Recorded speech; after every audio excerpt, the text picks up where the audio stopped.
It's estimated that there is around £2.3 billion worth of gadgets laying around unused in Britain, and 31% of UK households own at least one smartphone worth an average of £75 that is never used. To see if I could get some cash for my unused tech, I took my old Sega Mega Drive to Aston's Auctioners, where Chris is an expert at estimating the value and then flogging out-of-date gadge.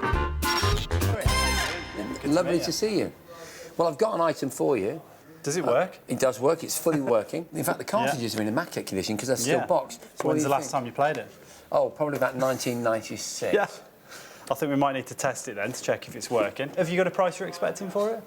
50 quid, maybe. I think it might do over 100 quid on a good day. Really? Yes. So in general terms, what sort of tech does well at a place like this? Well, games consoles, this is going to be a really big one, but also things like your first iPod or even your second iPod, iPhone, your Apple Watch. Apple Watch? Yeah, your retro Nokia phones, that kind of thing. I think the key thing is, though, with any of them, got to be in nice condition, ideally with a box like you've got here. Brilliant, yeah. So as we move forward, can you predict what items I should be hanging on to? Games themselves, I think that's going to be the best one, yeah. I think they'll go like dinky toys or like Star Wars figures in the future, that they'll be hundreds of pounds.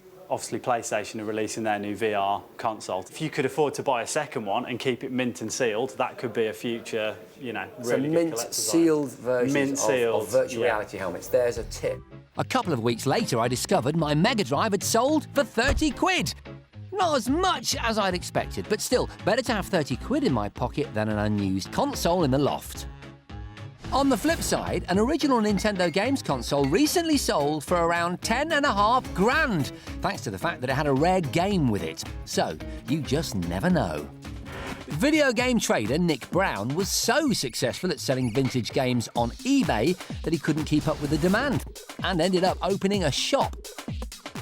I wanted to find out if I could turn my ageing N64 into cold, hard cash. Nick, yes. Nice to meet you. Right, I have an old N64, still boxed. Nice. Nice, and a couple of games, and I was wondering what you could offer me for them. Okey-doke, let me have a look.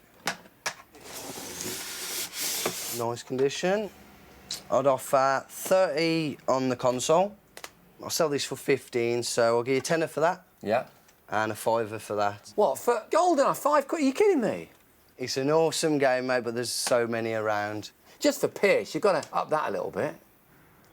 I could do 50. I love you, man. Deal. Yes. 50. That's brilliant.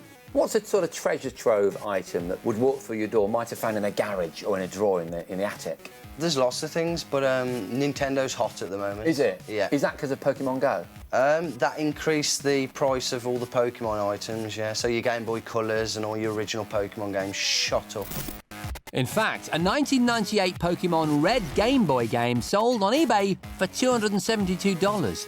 And there's plenty of other gaming gold mines too. Give me an example of a jaw-dropping moment. A sealed SNES console now is probably worth £1,000, if not £2,000. Oh my God, I gave those to charity shops.